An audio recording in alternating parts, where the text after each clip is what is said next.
Hello everyone, मैं हूं CA Garima Pandey from Penomic education एंड आज हम लोग कवर करेंगे अकाउंट्स का chapter 4 financial statements of a company का सब टॉपिक मैनेजरियल रेम्यूनरेशन। अगर देखा जाए तो ये कवर किया है कंपनीज एक्ट के सेक्शन 197 के अंडर। तो ये लॉ का टॉपिक, बट स्पेसिफिकली इसका जो कैलकुलेशन एस्पेक्ट है कवर किया है अकाउंट्स में, so that one can identify कि कितना मैक्सिमम रेम्यूनरेशन दिया जा सकता है टू द मैनेजरियल लेवल। तो आइए इसको समझते हैं। कंपनीज एक्ट कहता है कि मैक्सिमम से मैक्सिमम आप 11% ऑफ नेट प्रॉफिट्स डिस्ट्रीब्यूट कर सकते हैं in the name of managers remuneration. अगर आपको उससे ज्यादा करना है तो आपके पास परमिशन है, बट आप अप्रूवल ले लीजिए अपने शेयर होल्डर्स का in a general meeting through a resolution. अगर वो अप्रूव कर देते हैं so you can withdraw that excess amount as well. Otherwise it is maximum amount possible is 11% of your net profits. अब भाई जमाना तो है स्टार्टअप्स का। स्टार्टअप्स यानी कि स्टार्टिंग के कुछ साल में वो लोग आपको हेवी डिस्काउंट्स देंगे, एंड क्योंकि उनके डिस्काउंट्स इतने हेवी होते हैं, हमें पता है कि वो सालों साल प्रॉफिट्स नहीं कमा पाते। कुछ स्टार्टिंग के 5-6 साल तो वो लोग लॉस मेकिंग ऑर्गेनाइजेशंस होते हैं। इन दैट केस का मैनेजर्स को रेम्यूनरेशन नहीं मिलना चाहिए? ऑब्वियसली मिलना चाहिए। वो भी कवर करके बताया है हमको कंपनीज एक्ट में, और उसके लिए हमें समझना पड़ेगा टॉपिक इफेक्टिव कैपिटल, जो हम थोड़ी सी समय में समझते हैं। एज ऑफ नाउ आप ये लिमिट्स देख लीजिए। अगर आपका इफेक्टिव कैपिटल नेगेटिव से 5 करोड़ के बीच में है, so the maximum remuneration payable to manager is 60 lakh rupees. 5 crore से 100 करोड़ के बीच में है तो 84 लाख रुपीज। 100 करोड़ से 250 करोड़ के बीच में है तो 120 lakh. And if your effective capital is more than 250 crore, in that case जो excess over and above 250 crore है उसका आपको 0.01% मिल जाएगा, एंड अदर देन दैट आपको 120 लाख तो मिलेगा ही। So when your effective capital is more than 250 crore you will get 120 lakh plus 0.01% of the effective capital that is over and above 250 crore. इसको एक लर्न करने का तरीका कि ये मल्टीपल्स ऑफ 12 में चल रहा है, तो this is 12 into 5, this is 12 into 7 and this is 12 into 10। तो 5, 7, 10 into 12 के हिसाब से ये मूव ऑन हो रहा है। प्लीज मेक श्योर कि एग्जाम के दिन आप इस टेबल को वापस से गो थ्रू कर ले, क्योंकि ये परसेंटेजेस भूलने की हम लोगों को नौबत आ सकती है। ये जो अमाउंट है ये हम लोग बहुत जल्दी से भूल सकते हैं। तो लर्न करने वाला टॉपिक है, तो एग्जाम के मॉर्निंग में आप डेफिनेटली इसको जल्दी से गो थ्रू कर लीजिएगा। ठीक है, अब इन्होंने इधर वर्ड यूज किया है effective capital. So let us understand the meaning of the term effective capital. Effective capital कुछ हद तक आपका कैपिटल एम्प्लॉयड है, और कंपनीज एक्ट कहना चाहता है कि eight the end of the day manager आप कितना पैसा अपने अंडर मैनेज कर रहे हो, उसके हिसाब से हम आपका इफेक्टिव कैपिटल और लिमिट्स को आइडेंटिफाई करेंगे। तो उसके लिए उनका बेसिक फॉर्मूला अगर मैं उसको सिंप्लीफाई करूं तो ये है, आपकी ऑर्गेनाइजेशन का paid up capital plus reserves and surplus.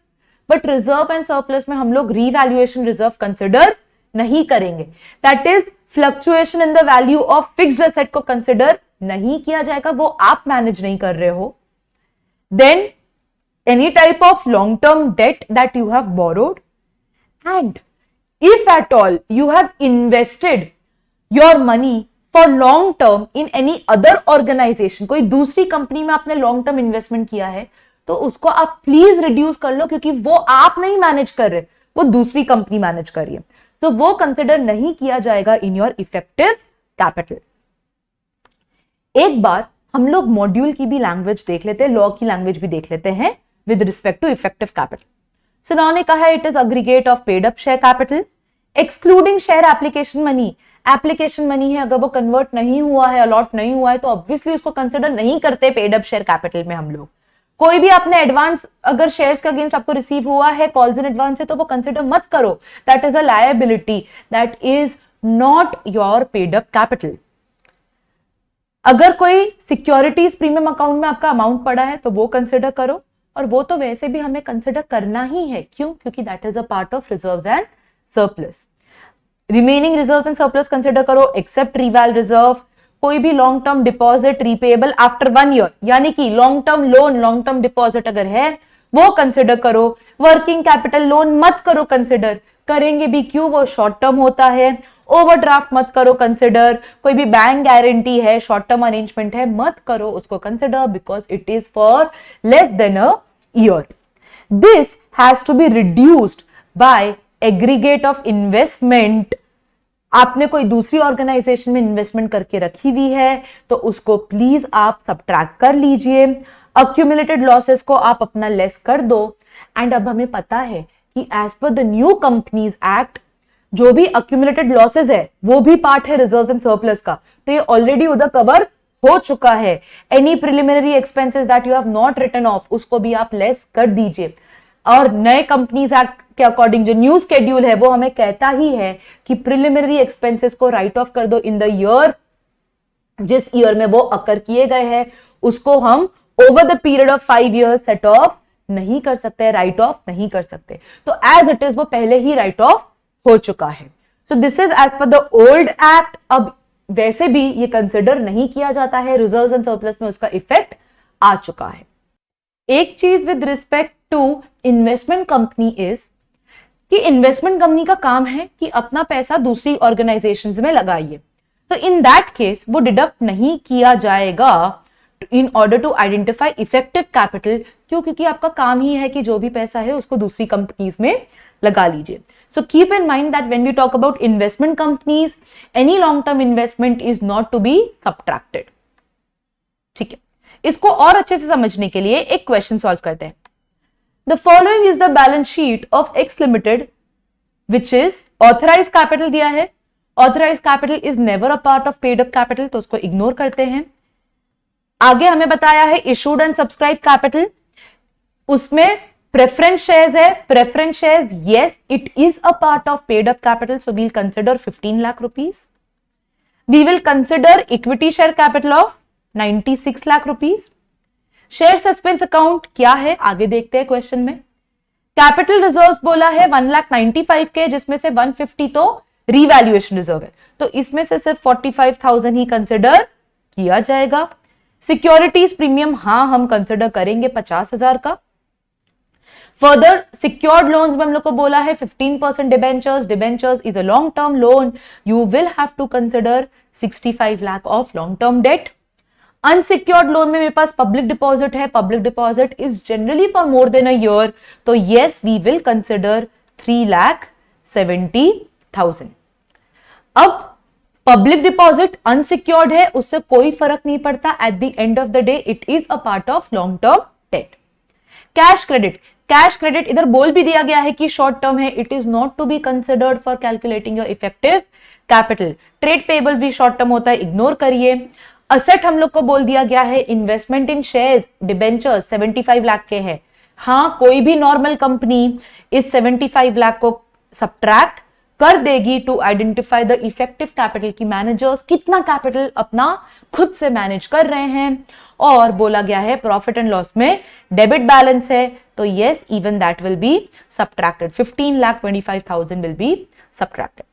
Question एक बार आगे देख लेते हैं। शेयर सस्पेंस के बारे में क्या बोला है। Share suspense account represents application money received on shares, the allotment on which is not made yet. तो ये अमाउंट मिल चुका है बट अलॉटमेंट नहीं हुआ है, तो एज इट इज कंसिडर नहीं करना है।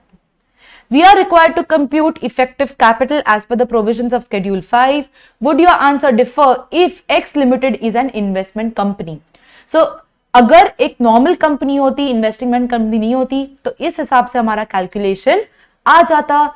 अगर एक्स लिमिटेड एक इन्वेस्टमेंट कंपनी है तो ये 75 लाख रुपीस में डिडक्ट नहीं करती, और इस तरह से हम अपना इफेक्टिव कैपिटल आइडेंटिफाई कर लेते। होप आपको ये कॉन्सेप्ट समझ में आ गया। This was all about when you have insufficient profits और यू हैव नो प्रॉफिट्स, आप लॉस मेकिंग ऑर्गेनाइजेशन। हमने समझा था कि maximum limit is 11% of net profit. तो वो 11% कैसे बनता है उसको थोड़ा फर्दर अच्छे से समझते हैं। उसके केस में हमें समझनी है 3 मेजर थिंग्स। पहला कि मेरे ऑर्गेनाइजेशन में रेगुलर डायरेक्टर्स है, कोई मैनेजिंग डायरेक्टर नहीं है, सिर्फ डायरेक्टर है। इन दैट केस डायरेक्टर्स को मिलेगा 3%। हर एक डायरेक्टर को मिल जाएगा 3% ऑफ नेट प्रॉफिट, वो उनकी इंडिविजुअल लिमिट है। अगर मेरे ऑर्गेनाइजेशन में एक मैनेजिंग डायरेक्टर है, यानी कि मेजर डिसीजन मेकिंग उसकी रिस्पॉन्सिबिलिटी, अगर कोई भी ऑर्गेनाइजेशन में प्रॉब्लम आती है तो उसकी जवाबदारी, प्रेस कॉन्फ्रेंस है तो उसको जाना है। तो मैनेजिंग डायरेक्टर सबसे ज्यादा प्रॉब्लम्स झेल रहा है एक ऑर्गेनाइजेशन में, उसका सबसे ज्यादा डिसीजन मेकिंग हो रहा है। इन that case the managing director और द होल टाइम डायरेक्टर, जो भी आप नाम यूज करते हैं, उसको मिलेगा 5% ऑफ द नेट प्रॉफिट्स। क्यों? क्योंकि वो मेजर भार ऑफ द कंपनी उठा रहा है।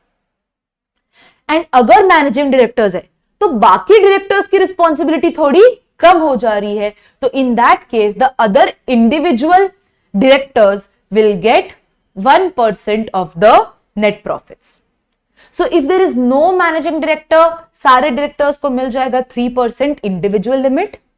अगर आपके पास मैनेजिंग डायरेक्टर है तो उस एक मैनेजिंग डायरेक्टर को आप दे दीजिए 5%, बाकी सब इंडिविजुअल डायरेक्टर्स को आप दे सकते हैं 1%। And in case you have more than 1 managing director, तो सबकी क्यूमुलेटिव लिमिट, सारे मैनेजिंग डायरेक्टर्स की cumulative limit is 10% of the net profits, और रिमेनिंग डायरेक्टर्स को तो आपको वैसे भी 1% ही देना है इन टोटल। अब कंपनीज एक्ट ने इस नेट प्रॉफिट को भी डिफाइन कर दिया है। So what is net profit? उसी का मैंने एक शॉर्ट तरीका आइडेंटिफाई करा है, हम लोग फर्दर उसकी लैंग्वेज को रीड करेंगे, but in general net profit में हमको ये चीजें कंसिडर करनी है या उसको डिसरिगार्ड कर देनी है। हमेशा नेट प्रॉफिट जब वर्ड यूज किया जाएगा, so we'll consider net profit before your income tax. If you have received any government grant, that will be added to your net profit. अगर आपने कोई अंडरटेकिंग सेल करी है, उससे कोई प्रॉफिट हुआ है, तो वो कंसिडर नहीं किया जाएगा आपके इस नेट प्रॉफिट के कैलकुलेशन के लिए। आपका कोई कैपिटल प्रॉफिट है तो वो भी कंसिडर नहीं किया जाएगा। Now what do we understand by capital profit, वो भी देखते हैं। मान लीजिए मैंने एक फिक्स्ड एसेट खरीदा था 10 लाख रुपए में, कुछ सालों के लिए मैंने उसको यूज किया, डेप्रिशिएट किया, और उसकी अब बुक वैल्यू आ गई है 7 लाख रुपीस पे। आज मैं अगर इस असेट को बेच रही हूं तो मैं इसको बेच पा रही हूं मान लीजिए 11 लाख रुपीस में, तो मेरे को टोटल कितना प्रॉफिट हुआ है? 4 लाख का। बट इस 4 लाख के प्रॉफिट में कुछ रेवेन्यू पोर्शन है और कुछ है capital portion. So the capital profit is the profit that you have earned over and above the original cost. Original cost fix asset का कितना था? मशीन का कितना था? 10 लाख रुपए।